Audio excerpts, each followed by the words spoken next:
अस्सलाम वालेकुम नाज़रीन, मैं रान टीवी न्यूज़ में वहां के भरीकार मां फराज शाह। सब खबर है नजर हेडलाइन ते। वज़ीर आज़म शहबाज शरीफ चयो आहे त पाकिस्तान अंदर दहशतगर्द कार्रवाइयुनि में भारत मुलविस आहे। अफगान रिजीम दहशतगर्दनि खे रोकण में नाकाम वई आहे। गुज़िरियल ॾींहुं मस्तोंग में सेशन जज खे शहीद कयो वियो। बलूचिस्तान जे अवाम जूं कुर्बानियूं ज़ाया न वेंदियूं। इस्लामाबाद में बलूचिस्तान नेशनल वर्कशॉप के खिताब कंदे वज़ीर आज़म वधीक चयो आहे त मुल्क जी तरक़ीअ में चइनि सूबनि जो हिकु जेतिरो किरदारु आहे। बलूचिस्तान में तरक्की ऐं खुशहाली ॾिसणु चाहियां थो। बलूचिस्तान में 300 अरब रुपयनि जा मनसूबा शुरू कया विया आहिनि।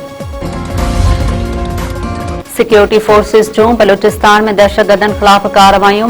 मस्तोंग जे इलाइक़े खडकोचा में फितनतुल हिंदुस्तान जा 4 दहशतगर्द मारिजी विया। सिक्योरिटी ज़रियनि मूजिब दहशतगर्दनि जे कब्ज़े मां वॾी तादाद में हथियार ऐं बारूदी मवाद हथ कयो वियो। वफ़ाक़ी घरू वज़ीर मोहसिन नक़वी पारां कामयाब ऑपरेशन ते सिक्योरिटी फोर्सिस के ख़राज तहसीन पेश।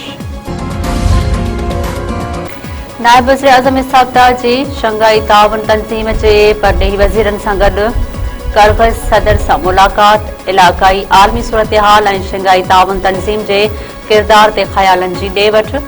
नायब वज़ीर आज़म इसहाक़ डार चयो आहे त पाकिस्तान 2026 खां 2027 ताईं SCO जी सरबराही संभालण लाइ तयार आहे। मेंबर मुल्कनि विच में ताउन खे वधीक मज़बूत बनाइण जी ज़रूरत आहे। सुप्रीम कोर्ट चयो आहे त नेब केसनि में अपीलुनि ऐं ज़मानत जी दरख़्वास्तुनि ते ॿुधणी वफ़ाक़ी आईनी अदालत कंदी। नेब केस ॿुधण जो सुप्रीम कोर्ट खे इख़्तियार नाहे। पंहिंजे फ़ैसिले में सुप्रीम कोर्ट चयो आहे त आर्टिकल 175A ऐं F तहत नेब केस आईनी अदालत खे ट्रांसफर समझा वेंदा।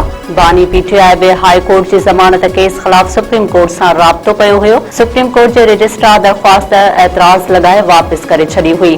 बानी PTI ख़िलाफ़ नेब केसनि जी ॿुधणी बि वफ़ाक़ी आईनी अदालत कंदी।